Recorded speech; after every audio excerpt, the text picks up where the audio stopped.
This is John Strong. You're listening to Soccer Made in Portland. We are very happy to welcome Timbers owner and president, Merritt Paulson. For whatever reason, you have Kelly there because he's really not very good at what he does. Opinions, yes. Factual information, that remains to be seen. That's never stopped us before.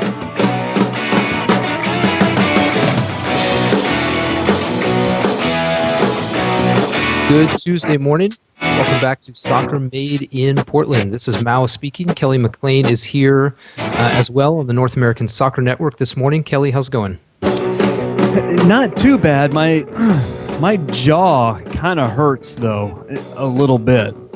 I think I felt that Mosquera punch through the TV. Still a little. Did you catch one? Yeah, I think yeah, we got to say something to Strong about that. Yeah, I think I caught one from Mosquera. Yeah. Yeah, that is probably going to be pretty painful for a little while. Good news is you're an adult. Not everybody is, but we'll get back to that before the end of the show. If you don't yet know what we're talking about, you certainly will. But before we get into anything else about the Timbers' loss over the weekend in Los Angeles, just a few sort of little things about where you can find us, where you can reach us. NASN.TV is the website. All of our archive shows are there. Any of the past stuff. If you happen to be driving from Philadelphia to Portland, as one of our listeners said he will shortly be doing, you'll have plenty of time to catch up on probably every single episode we've ever had. And so that all that is easily found in the NASN.TV site. We have a show page there and iTunes and RSS links for whatever preference you have in listening back. We also have Facebook and Twitter, of course, at Soccer Made in PDX there. And we do have a direct email address. We do, from time to time, get emails from listeners. We did this weekend. That's soccer.portland@gmail.com, and that'll come straight through to each of us, and we can happily field any questions or comments, or if you have any advice, you can. We got some fantasy league advice. I got some fantasy league advice this week, so that was much appreciated. Much needed fantasy advice, I think, for you. I think I'm okay at the moment, but so let's. Oh, and one other thing, I did manage to dig this out. June 19th, which is today, June 19th, 1975. The Portland Timbers won 3-2 against the St. Louis Stars in St. Louis, the last game of a 4-game road trip in that inaugural season. Game was in overtime, and game-winning goal scored by Peter With in overtime to give the Timbers a victory over the Stars, who they then defeated later in the semifinals of the playoffs to reach the Soccer Bowl that summer, that first summer 37 years ago. So let's talk about what happened 2 days ago, and that's that the Timbers did not win. They did not score. Our predictions, therefore, are once again all wrong. I said that Chris Boyd would score a goal. He did not. And I got to tell you, I'm a little disappointed in myself, but I'm a little disappointed in you as well. I said the Timbers would win, and I don't know why I said that, because I don't know what I was thinking when in every previous away game for the last however many months, I have said until they show me otherwise, when they're on the road, I have to predict a Timbers loss. I think the time off just, I don't know. I feel I'm embarrassed at myself. I think that I bought into the whole trainings have been going really well the past week. And I don't know. I'm embarrassed. I'm disappointed. I'm embarrassed. I would have expected a little better from you to remind me to say, what are you thinking? Why would you predict that? But then I don't know, maybe you were just sitting there thinking, what a stupid prediction. I'm just going to let him predict it, and he's going to be wildly embarrassed next week or something. That's exactly what happened, the latter part. I was hoping for a correct prediction on my part and an incorrect one on your part. Unfortunately, we were both wrong. Trevor was the wrongest. That would be Portland winning in a Chris Boyd double, which would, in addition to the fact that Chris Boyd hasn't scored 2 goals in a game for the Timbers haven't scored 2 goals in an away game ever in MLS. So that would have been remarkable had that happened. So, of course, I obviously everything was going to be positive during the second preseason, as it has been dubbed. And, it was really nice to hear that Mike Facito had a really good, 2 weeks of training, that the 2-a-days, went well. The team felt really good coming out of that. But obviously that's utter nonsense. I can't believe I bought into that. What was I thinking? Well, the thing is, about going that way, as far as it makes sense that the club's going to paint it that way, of course, and it probably was 2 good weeks of practice. There was no pressure. There were no games to disrupt or disappoint along the way. So it probably was pretty good. The problem is every other team also had 2 to 3 weeks of renewed preseason. It didn't give the Timbers a leg up on anyone. It just gave them a chance to hit the restart button. And in some ways they did. And they just restarted exactly the same way they left off before. Yeah. Now, we'll get into it a little bit here. But I think both of us, upon further reflection, don't really think it was nearly as catastrophically disastrous as everyone sort of made it seem as the game was happening. But it definitely was not a good performance. The Timbers, in addition to not scoring, gave up kind of a strange goal. And of course, we'll talk about that too. But just overall, let's start with a sense of kind of what you thought watching it live. And then after a little bit of a chance to look back at it, what do you think now? Well, before we go there, I'm gonna go ahead now and make a prediction for June 30th in Colorado. That's the Timbers' next away game. I'm gonna go ahead and put this on the record now. The Timbers will lose the next away game they play. That will be my prediction. So I just want to put that out there now, so I make sure, so I don't get caught up in the hype. That. So. First thoughts from watching the game live. The first half I sort of went as expected for me. I think I sort of saw what I expected to see, which was nothing great and over the top, not the greatest team in MLS, but I thought they, for the most part, they possessed the ball well. They attacked from some various places and angles. I thought they brought the ball into the middle. Nagbe found some gaps in between the midfield and defensive lines a little bit. Then they worked the ball out wide. They got some crosses in. It was fine. I also expected, knowing when the starting lineup came out, obviously that Mwanga was in there, Songo was back in the starting lineup, and keeping in mind that we really have only seen Nagbe and Chara paired together in the center of the park 2 times, 3 times if you want to go back to Salt Lake, even though he wasn't paired with Chara, Nagbe was doing center mid there. So knowing that there was a new piece and that Nagbe really still hadn't played a ton of games at attacking center mid and Songo was back in the starting lineup, I was expecting, everything to not just click right away. There would be a little bit of rust. I was pleasantly surprised with the first half and how reasonably well I thought it went. The second half was more of a disappointment, but I rewatched the second half, and I wasn't quite as disappointed. I think a lot of it came down to just some final touches. The final pass, a final touch. There was just some sloppy touches, some sloppy passes. Some guys weren't on the same page. But I wasn't, after rewatching the second half, I wasn't overly disappointed in the way they played. And I also...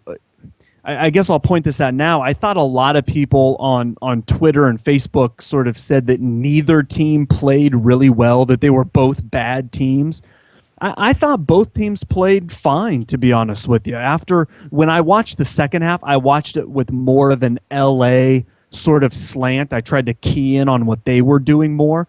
And I thought they played fine as well. I mean, I don't think either team played as though they were the bottom of the barrel, the worst teams in MLS, certainly not the best. But I don't know. I suppose from both sides it was a poor performance to be expected after 2 weeks off and both of them wanting to get some points to get back on track. Yeah, I agree. I thought that it was sort of to be expected that it wouldn't be very pretty necessarily. Watching LA, it actually reminded me a lot of the Galaxy last year, where they would sort of slow play the whole game and just sort of try and pick out one or two chances and hope to capitalize on them. And we saw one where Donovan went off the post. That very definitely should have been a 1-0 lead early for the Galaxy there. That was right at about the quarter hour. And then they had some other decent chances, nothing amazing. And the same was true of the Timbers. They had, quite a nice shot from Boyd from about 30 yards or so that Saunders got down to. So, it really did just sort of remind me of that weird. I mean, I think the Galaxy won something like 12 or 13 games last year, 1-0. Mm-hmm. And to me, the game was really slow. It wasn't that everything was very measured and deliberate. It was just that both teams sort of took care of the ball when they had it for the most part. I mean, both teams had over 75% or better passing percentages. There wasn't a lot of totally careless random turnovers from either side. It just was sort of slow, patient build-up from both sides. And when the chances were there, both teams kind of wasted them. I mean, Songo has a glancing header that you can't put on frame. LA has, I guess it was Donovan or someone headed it, really early right at Perkins. I mean, chances there for both sides. Neither one did very much with them.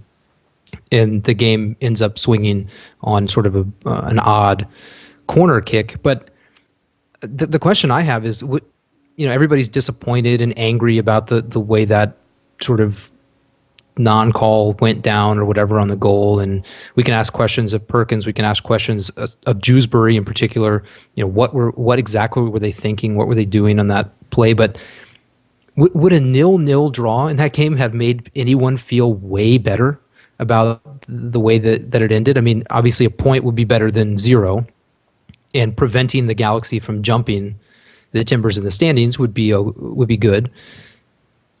But wouldn't the performance have been sort of judged exactly the same? I mean, I kind of thought at the end of the game, the Timbers had a couple of half chances in some ways. I mean, Facito was kind of involved a few times, but at that point, the Timbers were chasing the game. At the end, if they're sitting on 0-0, the Timbers would have just packed it in and tried to just get out of there with a draw. So I think it would have been an even less interesting game to watch had the Galaxy not been sort of beneficiaries of whatever that non-call situation was.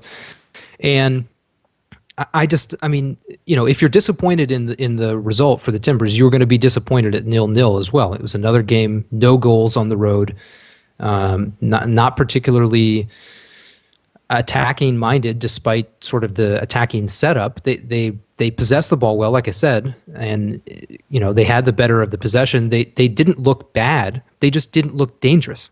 Mm-hmm. And I think that's we could take the really long view on this, and we've done this sort of with the season so far. I think in an attempt to not just drive off a bridge or something. But for a while we were talking about, well, okay, so the Timbers are getting some clean sheets, or they're getting the defense sorted out. So even though the offense isn't producing, we at least have something to look at to say, okay, they're at least improving this aspect of the game, and in time, maybe some other things will improve. And I think you could look at it now, again, with the wide lens, and say the defense is still reasonably fine. They give up only one kind of weird goal. They're still missing a bunch of guys due to, being out of town, international duty, injuries. That's been a revolving door at all 4 positions along the back line.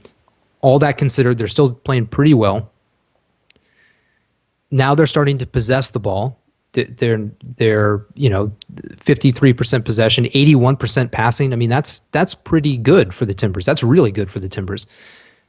And now it's coming down to that last little bit of just the final touches, making the final pass, or in the case of people like Nagby, or in a previous game we'd seen it with Wallace, just shooting when the ball is right there and available on one touch. So I think if you look at it that way, this game isn't as big. It's not a disaster. It isn't good. It doesn't help, in the table at all. It basically is really depressing if you look at it that way. But you could look at it and say they are progressing very slowly in different areas, and maybe eventually they'll figure out a way to score. Maybe. Right. And I think people are just. It is slow, and we have been saying a lot of the same things for a long time, and I think that kind of wears down. I think people just want to start seeing it all come to fruition. I saw some comments from Spencer about stop. He doesn't want to talk about potential. He's tired. He doesn't want to talking about. Just want to throw up. Yeah. Right, about the potential. He wants it to actually start happening, and I think that's probably the way a lot of the fans are feeling as well. Let's get into this goal then that they scored, and this apparent foul that Perkins was looking for. I'm supremely disappointed in Perkins. I think it's very uncharacteristic of him. I think on the I don't know if it was on the TV broadcast or if it was during the post game. The Channel 12 does their little after the game post TV show, and they bring in Strong and Robbie Earl for 4 or 5 minutes to give their thoughts. I don't know if it was on the actual game broadcast or during that post-match show on Fox when Strong said that, I think it was Strong who said that during halftimes Perkins had said something to the referee. And I don't know if it was Strong who said that or if I read it later, but I recall reading or hearing somewhere that Perkins had commented to the referee at halftime about, being screened off or being obstructed on these free kicks or corner kicks or something. And after hearing that, going back and watching that play again, you can tell that Perkins had just predetermined that on this corner kick, if somebody was standing in front of him, he just had predetermined that a foul call must be coming because he'd already complained about it. He'd talked to the referee, apparently, as we'd heard, at halftime, and he was just expecting a call to come no matter what happened. But the problem is there was no foul. There was nothing even remotely close to a foul. Donovan is standing there. He's walking. He's not even jogging. He's essentially taking a step or two in towards the center in front of Perkins, but he doesn't do anything. He doesn't back into him. He doesn't elbow him. He doesn't do anything. He takes 2 steps and stands there. Is he getting in the way of Perkins? Well, yes. But he has every right to go stand where he wants to stand. And Perkins goes up, takes a step forward, touches Donovan, and throws his arm up like it should have been a foul, and then continues to complain, even though if he hadn't, I think he fully could have made that save. I think he was too busy complaining. I think it was very uncharacteristic of Perkins and very disappointing to see him look to the referee to bail him out, especially when he could have stopped that had he just been dialed in. So there's a ton of issues with Perkins there. Then there's another one with Jewsbury. There isn't a very good close-up of it, but even on the wide view, you can see it's Jewsbury, and I don't know who the other Timbers defender is, but then there's 2 Galaxy players. and the other Timbers defender and both Galaxy players make a move and run towards the goal. And Jewsbury's taken 2 steps the other direction, away from the goal. And it's his man that nods it in. I don't know what happened. Again, it's not a tight view. It's a very wide view that you have to look at it. But I don't know what happened. I don't know if he got tripped, I don't know what was going on, but he literally is going the other direction. There's just so much going wrong with that. For that goal to go in, I was amazed and shocked and disappointed. I don't know. What were your thoughts seeing that? Well, I wasn't able to watch the game live, so I knew I'd sort of read everybody's reaction, sort of the immediate reaction that should have been a foul, and then everybody sort of going back and saying, well, wait a minute. No, maybe it wasn't a foul. So I sort of had already kind of read through the range of emotions that that people had about it before actually seeing it. But yeah, that was outrageous. I mean, that kind of thing happens on every corner kick. I mean, goalkeepers. I don't know. In my opinion, they get a little bit too much protection sometimes. It's sort of the same argument that people have about American football. Quarterbacks, if anyone even looks at them strange, it's a penalty. So there's definitely some room for interpretation, I think, there for the ref. If he'd blown the whistle and called that a foul, I can completely understand why you would make that call. I wouldn't think it was necessarily the right call, but you say, okay, this guy is blocking the goalkeeper's path to the ball, so that's a foul. I mean, you see that call made a lot, even if it's kind of a strange one. You see it called. So I can understand why the Timbers thought it was maybe going to be a call. I can understand why Perkins, if he'd already talked to the ref, is saying, hey, wait a minute. We just talked about this. I just told you this. Exactly this was going to happen, and then it happened, and you didn't call it. And I can get the frustration, but catch the ball first and then run after the ref and yell at him and say, he did it to me again, and next time you have to call.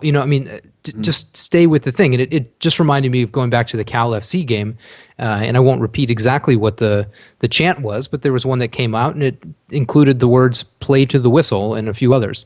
And it was that exact kind of thing. Nobody said the play was over, so why did everyone stop? And that's sort of what Robbie Earle said. Oh, everybody kind of looked around and didn't move, and good for Donovan for finishing the play. I mean, it was kind of the weakest header you've ever seen actually go into the goal. And Jewsbury's behind it. It just was a weird play. And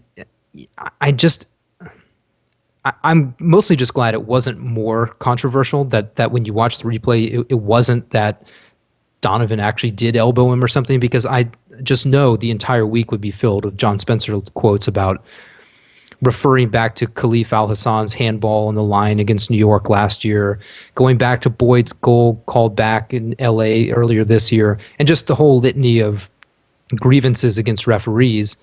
That's a little old to me, and it gets a little tiring. So I'm glad it seems to be pretty clear.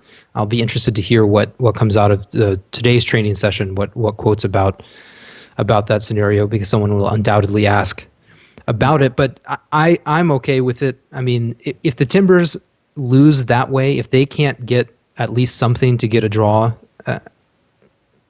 I'm sorry, they don't deserve the point. I mean, to just have such an incoherent play and then not have an answer. I mean, you would think that a team would respond to that with fury and try and get an equalizer, and then can go say later, hey, we deserve to win that game because their goal shouldn't have counted and we could have won 1-0. But when you don't do anything else and you don't do anything differently afterward, there's nothing to stand on. Oh, we deserved a 0-0 draw.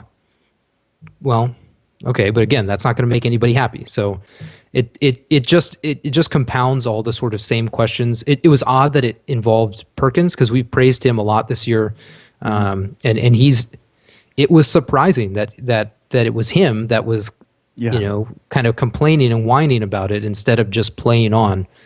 But in some ways, I didn't even think that the match changed at all when that goal happened. You know, what LA did for the final half an hour wasn't that much different from what they've been doing before they scored. And Portland, apart from the subs that came in after, nothing was different. The approach wasn't any different. The there were no changes in tactics or formation. I mean, when the subs came in, and this is something I want to talk about. The subs came in, they're all like for like. It just changed the guy on the field. It didn't change anything about the approach. And I'm sorry, if you play 60 minutes and you basically come nowhere close to scoring, and now you're trailing and you're on the road and you don't change anything, why would you expect anything differently would happen? So I don't know. What did you think about the subs? It was Zizou for Songo, Facito for Boyd, and then Alexander for Al Hassan. Well, honestly, I was a little surprised to see Boyd get subbed out. But I suppose, you know, with his travel, maybe he felt like he couldn't go 90 minutes. Maybe he wanted to leave Mwanga in there just to get that experience and work on some of those connections. Even though Mwanga wasn't real involved through most of the game, he had some decent stuff. But you can tell, as you know, to be expected, he's sort of working on those connections with players and stuff. So, you know, if you wanted to leave him in there, even though we know he's probably not 90-minute fit either, if you're going to leave one of those guys in there, maybe leave Mwanga in there just so that he can continue to build those connections. That's fine. I thought Alexander, to be honest with you, I had to sort of, when I rewatched it, look to see if they did make some type of change. Because Alexander was really, he didn't look like he was just playing outside mid. Yeah, and that's true. I think that was more just him just going and trying to make something happen and get the ball and coming back and showing for guys and whatnot. But I did have to kind of watch for a couple minutes and try to decide, well, did Spencer make some kind of tactical change here? But I don't think so. I think it was just Alexander just trying to get involved and actually do something and get something done. I guess I don't know. I mean, I'm a little surprised that we maybe didn't see some type of tactical shift in the second half. I guess for no other reason other than what you said. If you just continue to do the same things and expect something different, you know, I mean, that's sort of foolish. But on the other hand, I don't know that.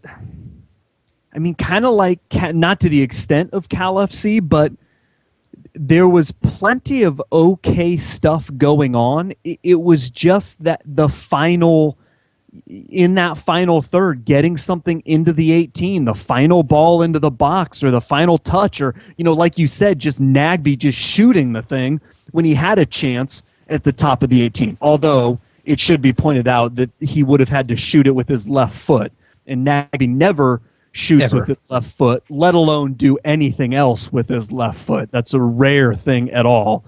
But so I don't know. I guess I'm kind of torn. I mean, I thought some things were going well enough.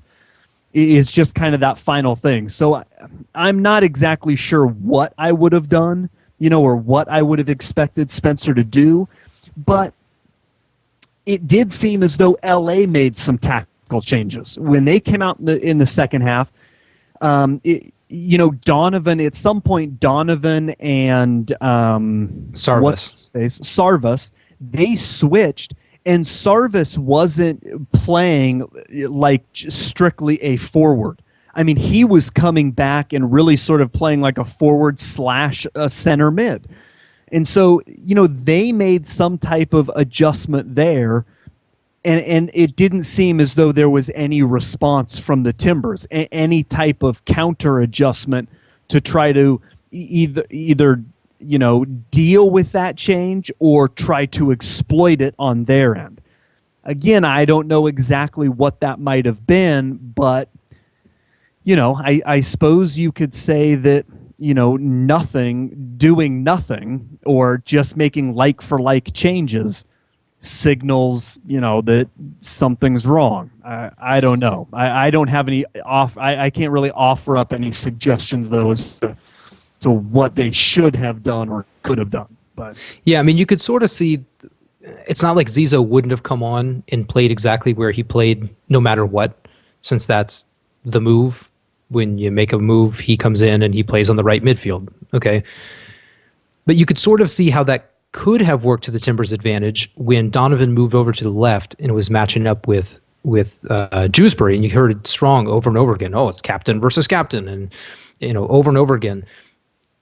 Having Zizou there to kind of fill in that space with Donovan running so far up and playing basically, I mean, he's purely attacking. I mean, he's trying to cut in. He's playing, he's playing out wide, but he's not tracking back Donovan really at all.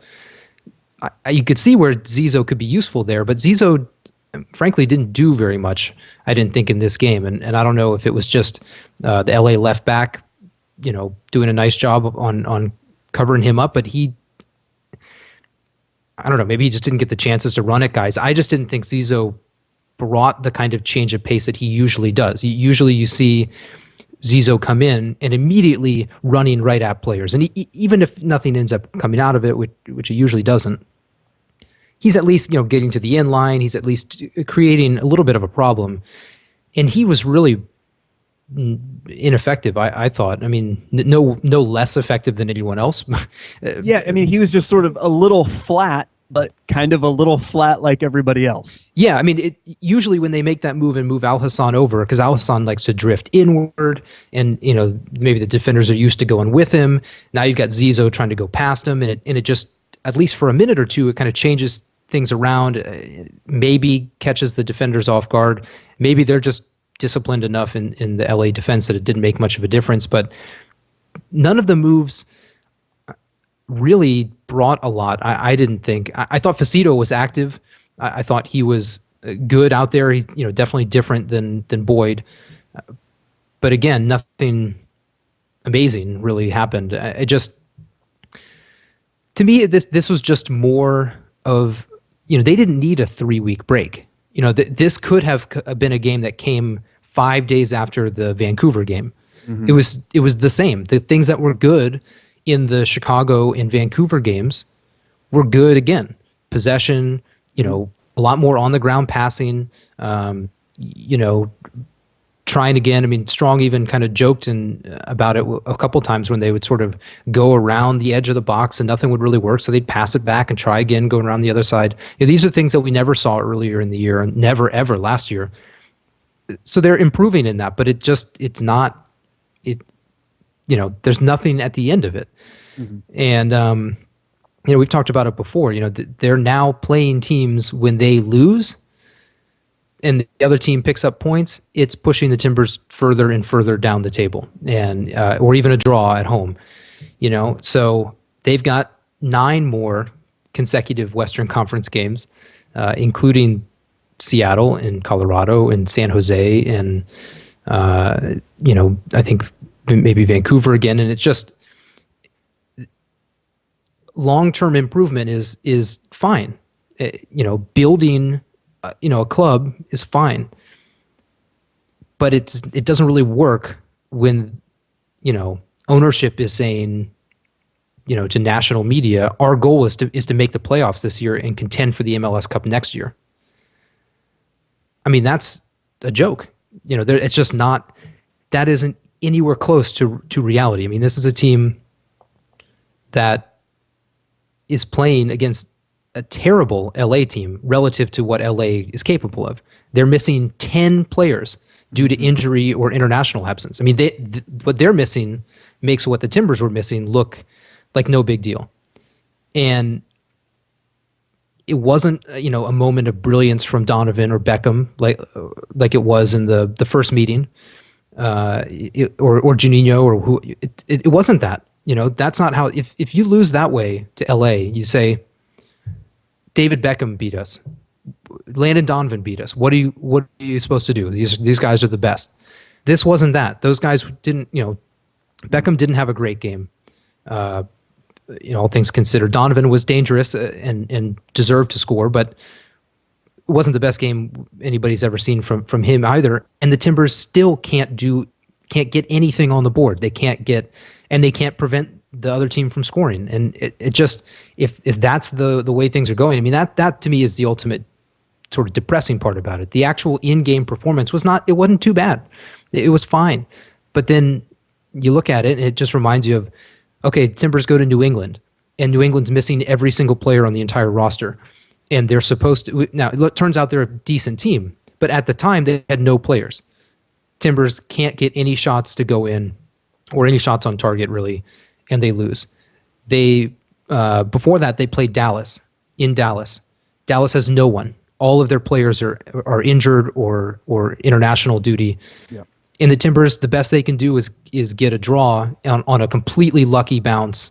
The ball bounces to Nagbe off a stupid back pass, and he scores. Good goal, but that these are the kinds of things that it's the same thing. We kind of talked about it with friendlies too. The Timbers seem to play at whatever level of their competition. When the teams are when someone plays well, Kansas City came in to Portland playing well. Portland matched it in a lot of ways, got the lucky own goal, but at the very least deserved a draw.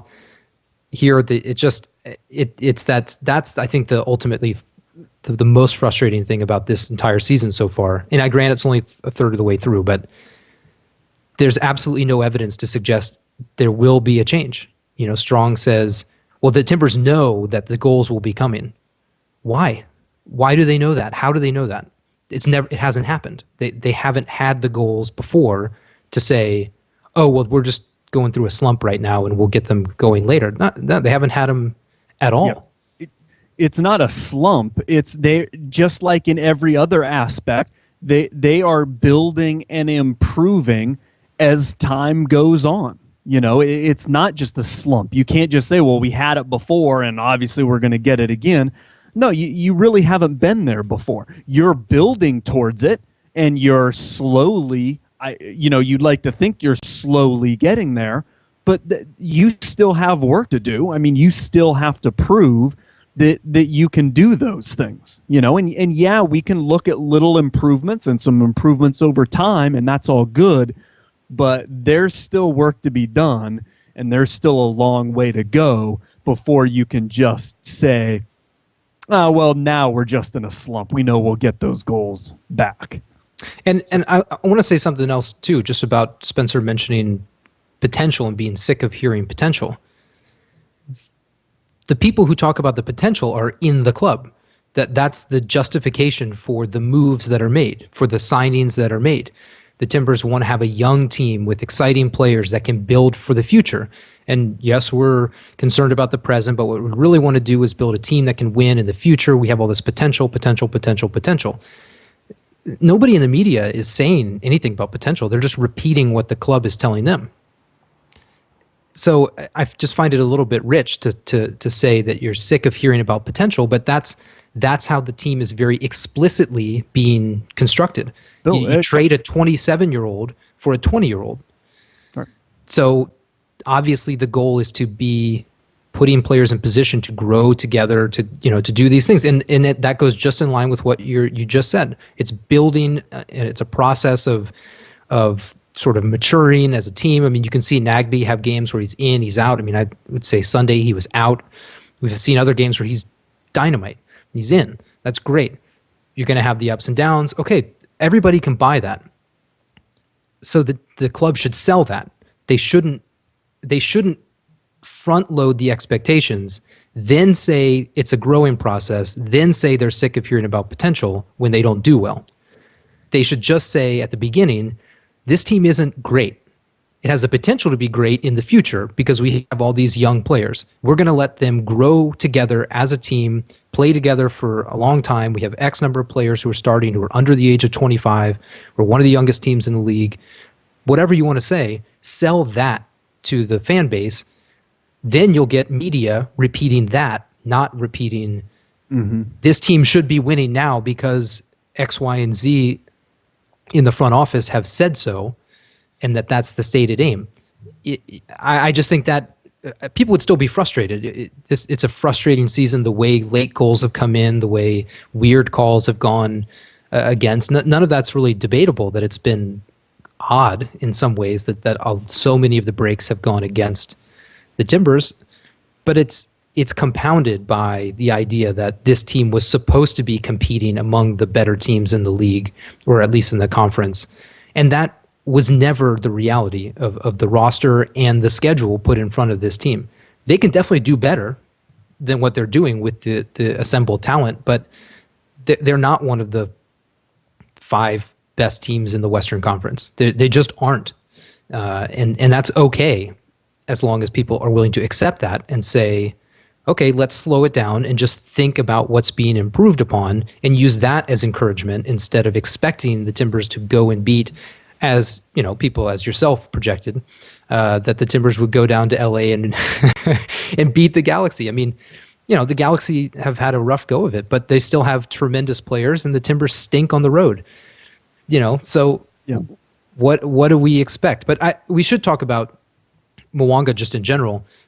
Before we're not right up against it yet, but I want to make sure we get it in. What did you think of his performance? We've sort of talked about it, pointed to a couple different things, but on the whole, this is the first time we've seen him out on the field paired with anyone, Boyd, Facito, or otherwise. What did you think? Well, I think Spencer said after the game, he thought that, Mwanga held the ball up nicely at times and connected some passes and kept possession a little bit. And I agree with that. Obviously, I think, there's the potential there to be a bit more explosive and do something a bit more. But it's going to take a little bit of time. It's going to take some more training. It's going to take another game or two to where he can really find where the spaces are that he can get into and then what he can do with that space, and the ball at his feet and what he can do in those situations. First, he's got to kind of find his spot, and then he's going to have to decide what he can do in those spots with the people around him. So I was fine. Basically, it's pretty much what I expected. He gets some touches on the ball. We'd see a little bit of him, but I wasn't thinking he was going to, score 3 goals or anything of that nature. I thought it was fine. It's what I expected. Yeah, the only thing that I thought was a negative out of Mwanga was just when he plays in below Boyd, which I think is kind of where they want him to be, to sort of be able to play off of him and go either way. And I think that's good. And he, as you said, he does hold the ball up, much better than Perlaza, mostly just because of the physicality he has. He can just shield players off better, and he's not looking to make a streaking run necessarily every time. And so I think that works really well, but I think that actually curtails the effectiveness of Nagbe in that sort of advanced midfield role, because those are the spaces into which Nagbe was getting the ball. And I didn't think, and it could have just been a one-off where Nagbe was just not having a very good day, but I just didn't think Nagbe did very much at all the whole game. It seemed like anytime he got the ball, he kind of pivoted and spun around and looked for something else and was just directionless. It's not that his touches were bad or his passes were bad. He just didn't seem to be facilitating anything going forward, whereas in other games, we've seen him really take that initiative and just gun through the middle.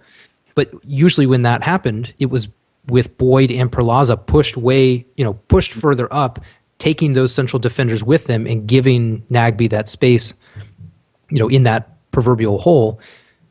I thought a few times with Mwanga, Mwanga would sort of be coming back for the ball, and Nagbe would get the ball, and there was nowhere really to go in the middle because Mwanga was there and at least one defender was there as well. So I don't know that that's a mountain that can't be climbed, but it was definitely clear that that's a relationship, I think, even more so than the relationship between the forwards, that's going to need to be worked out to figure out how they can actually play together.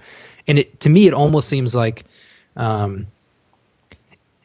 those guys, Nagbe and Mwanga, can almost play together as a pairing effectively in that sort of advanced role. It's, advanced for midfield, sort of deep for forward, with Boyd above both of them. And if sometimes Nagbe's the one who makes the run and Mwanga sits deeper, that's fine. I think that's a spot that's much better for Mwanga than out on the wing where he was playing a lot in Philadelphia. And anytime he's in there with Boyd, Boyd's going to be the main guy up front. So he's not really going to be the point man in that sense. So I think if they can start to figure that out, then they can sort of take advantage of the skill set that both of them have and can then possibly feed the ball to Boyd in a way that, if Spencer allows it, doesn't just come from the outside. Because I've made a specific note, or a mental note, because I wish I'd made an actual note because then I'd know what the minute was. But a ball was played to Boyd at his feet. He's calling for the ball, calling for the ball, calling for the ball. Ball comes sort of through the middle. I want to say it was from Khalif, maybe not. Plays it to Boyd, who's sort of at the top of the box, looking like he kind of wants. He's got the defender on his back. He kind of wants to turn him and look for a quick shot, sort of like we saw in LA the first time around, or the first game. And he just had a horrible touch, and it just bounced straight off his foot, 6 or 8 yards forward, and LA just took the ball right back. And that was really the only time the ball was played in there. And I know that's not the emphasis, but I think if they can get Mwanga and Nagbe kind of working together, there are chances that they can play little triangles with Boyd in the middle, as opposed to the triangles that look nice, hold possession, raise the passing stats, but don't actually do anything to create an opportunity on goal. Yeah, there's a lot of talk about the forward pairings and how that partnership is developing. But like you said, I think in this case, the more intriguing pairing is Nagbe and Mwanga, and how those two are going to interact and share a lot of that same space that they sort of both like to occupy. And that's going to take a little bit of time. It's going to take some training sessions. It's going to take another game or two of them playing together and just sort of feeling each other out about where the other likes to go, and then based on where the other person likes to go, how they need to kind of alter things a little bit. So that would be the more the pairing, I guess, that I would keep an eye on, would be Mwanga and Nagbe, to see how those two sort of link up and play together. I do think we have to mention, just for a second, we had somebody ask if we could talk about the failing midfield in the chat box, and that's a fair question, but I actually thought in a lot of ways that the most dangerous players in the first half for the Timbers were Al Hassan and Songo. The Al Hassan creating and Songo creating some, and he was on the end of a couple of chances. None of it particularly dangerous, but when the Timbers had a creative opportunity, those guys seemed to actually take it. Later in the game, I don't know if it was just fatigue or what. If that's true, that's terrible that they would be so fatigued after not having any games, being healthy. I mean, I don't have an explanation for that, but I actually didn't think it was a midfield was a major problem. Or not any more than anything else. I just thought this was a game where they couldn't get any final touches, where they couldn't get any shots to go in the places. And when they got them, they were just kind of weak. I think I sent a link to this yesterday on Twitter. Boyd had a shot, and it was like the headline on the MLS replay was something like, Boyd's slow roller misses well wide. That was the headline for the shot. And that just, to me, typified the entire season, really. But in particular the game. He got a shot, but he missed it by a million miles, and it was slow. So even if it had been on target, it would have been saved easily. And I can't put this one on the midfield as a failure in this particular game. Yes, they didn't score. Yes, they didn't assist.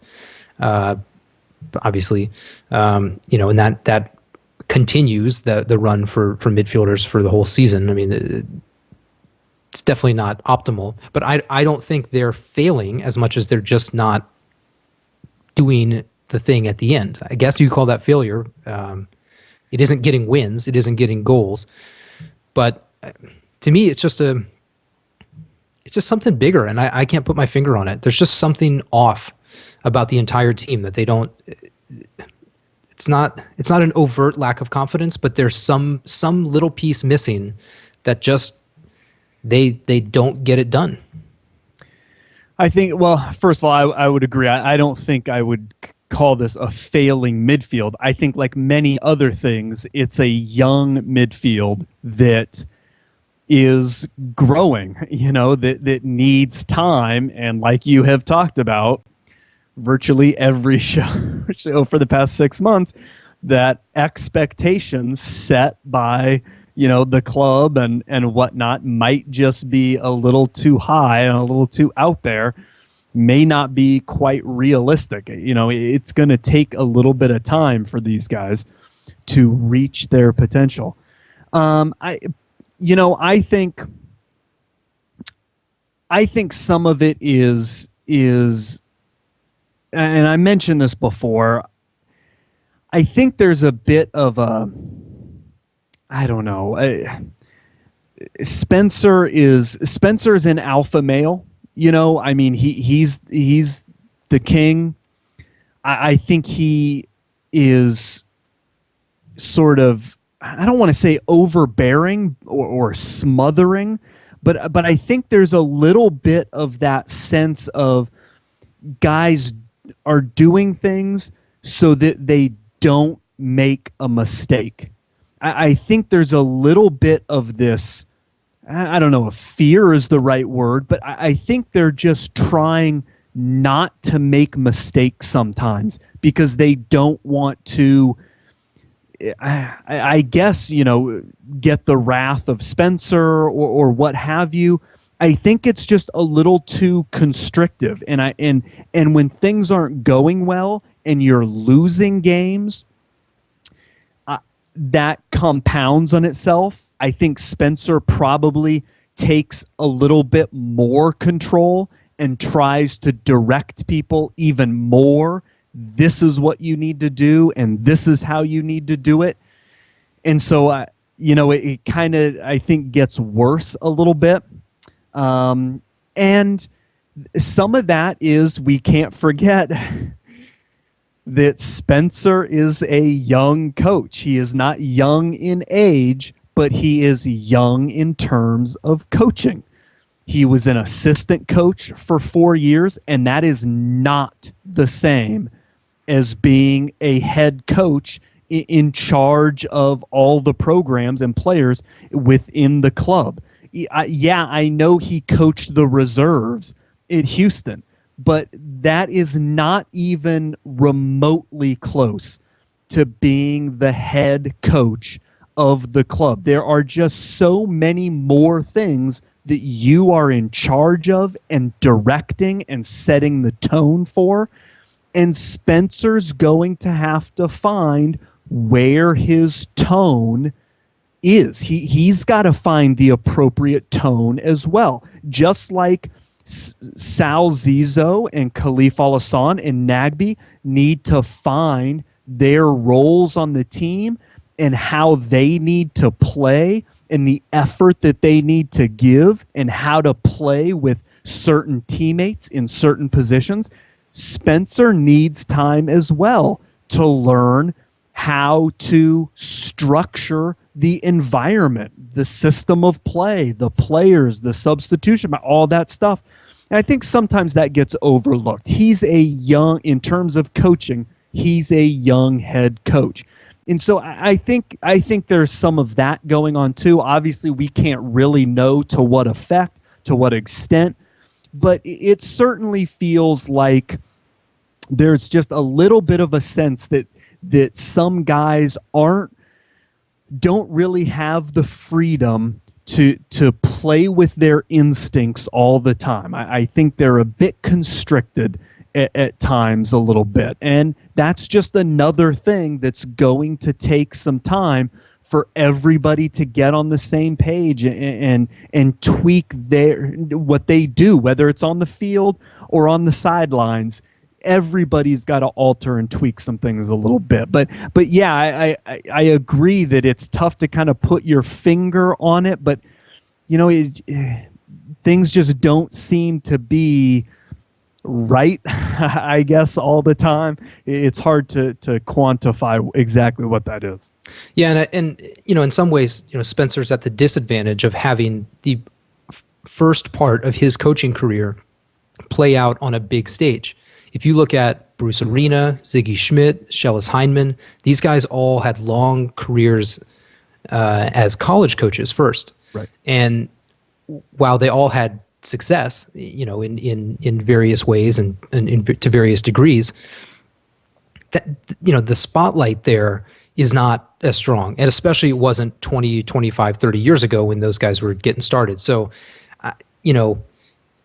those kind of guys are very successful. That they have great reputations, and each in their own way. But they sort of had the luxury of working the kinks out, or developing their style, or figuring out what it is that they do well, and maybe what they don't do well, in a much less stressful environment than Spencer. I mean, and I don't know what the deal is with those three guys just off the top of my head, but you figure out maybe what you don't do so well and find an assistant who does that well.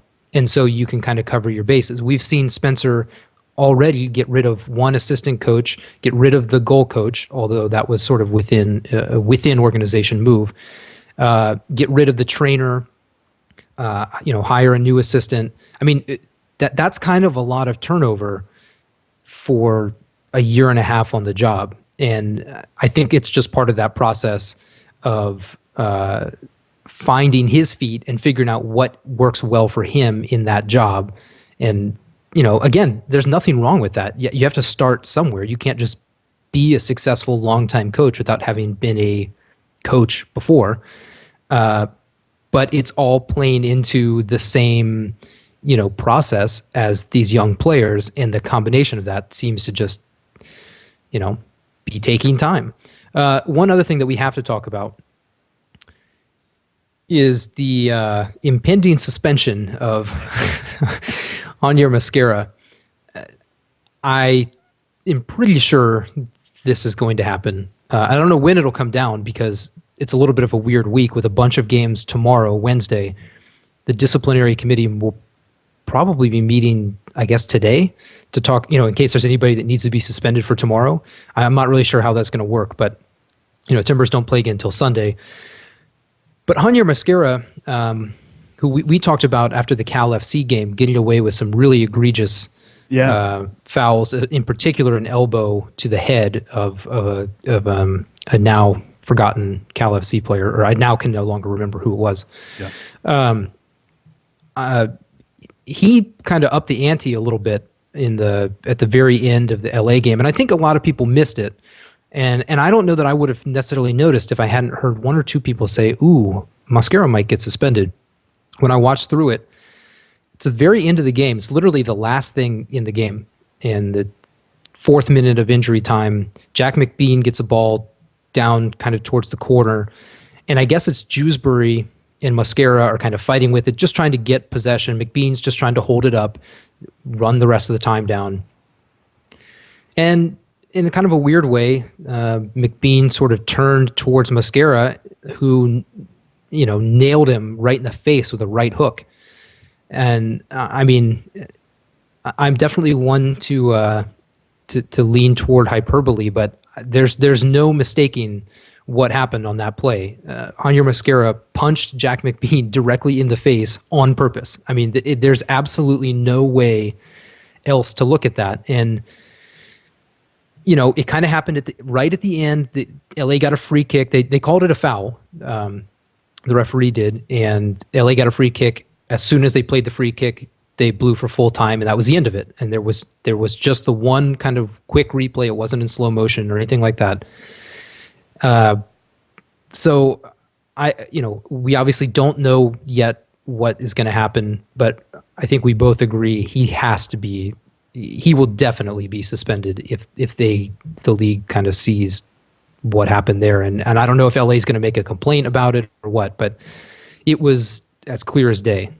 Yeah, and he should be suspended. And I've had kind of during the show here, I've had some conversations on Twitter, and a couple people have said, well, don't write about it and quit tweeting about it because you're just going to draw attention to it.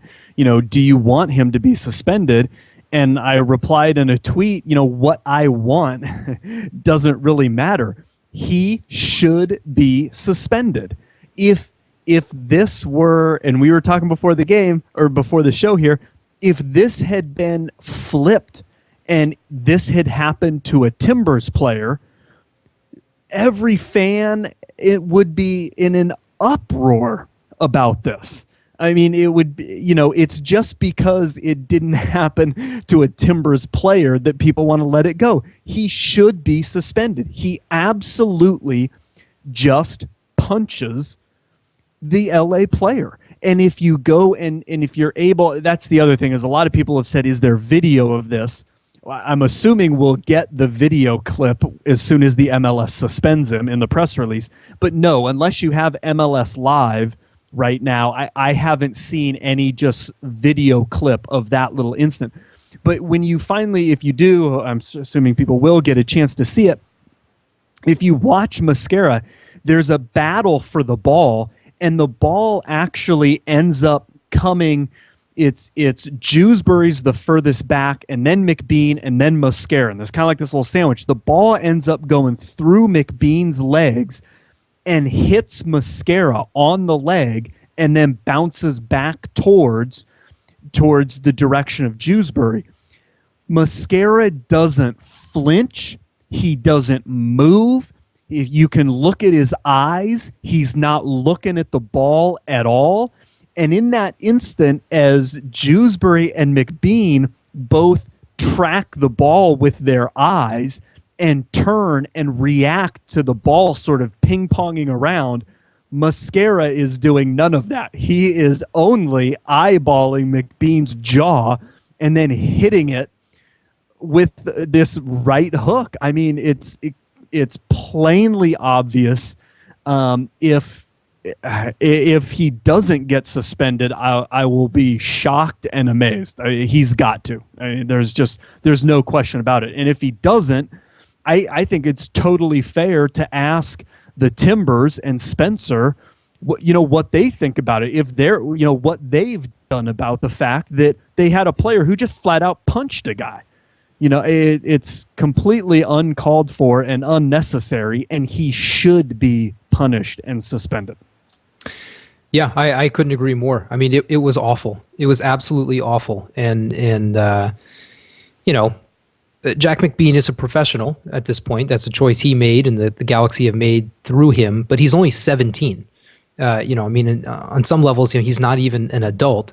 Now he's out there, so that's that's part of it. But he basically punched a kid in the face. I don't know. It was really distasteful, I thought, and I think in a lot of ways it did kind of slip through the cracks because of the timing of the game.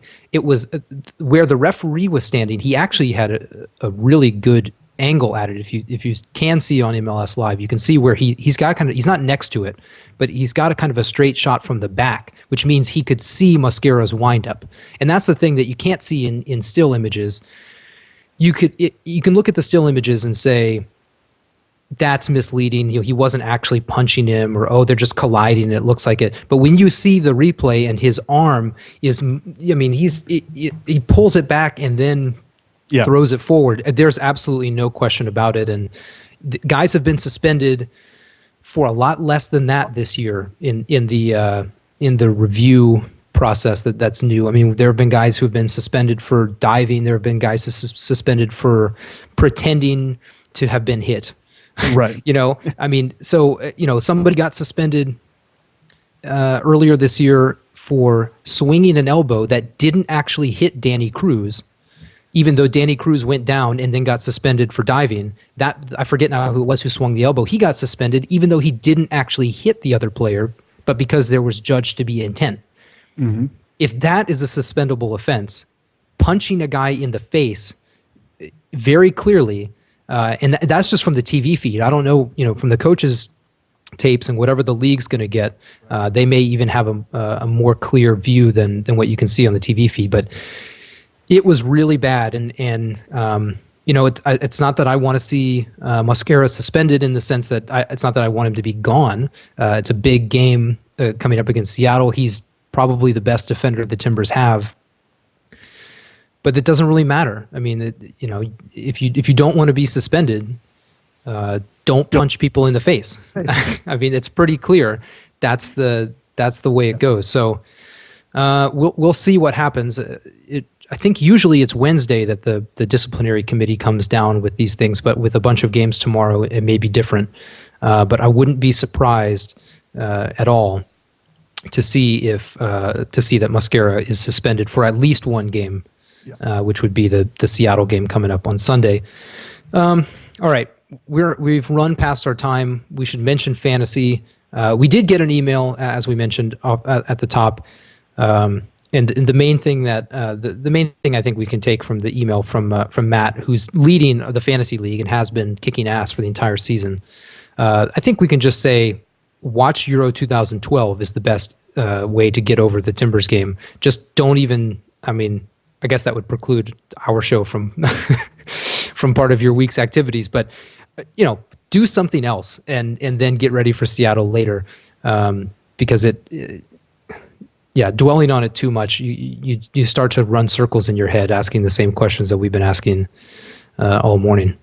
Yep, and we got a little bit of fantasy advice from Matt, which was nice. Kind of some of his little philosophies of what he tries to do. And we should point out that round 14 starts tomorrow, and you get 3 free transfers. And this actually kicks off a chunk of 9 or 10 weeks when you get some increased transfers. A couple weeks you get 2 free transfers, a couple weeks you get 1, but it starts off this week with 3 free transfers.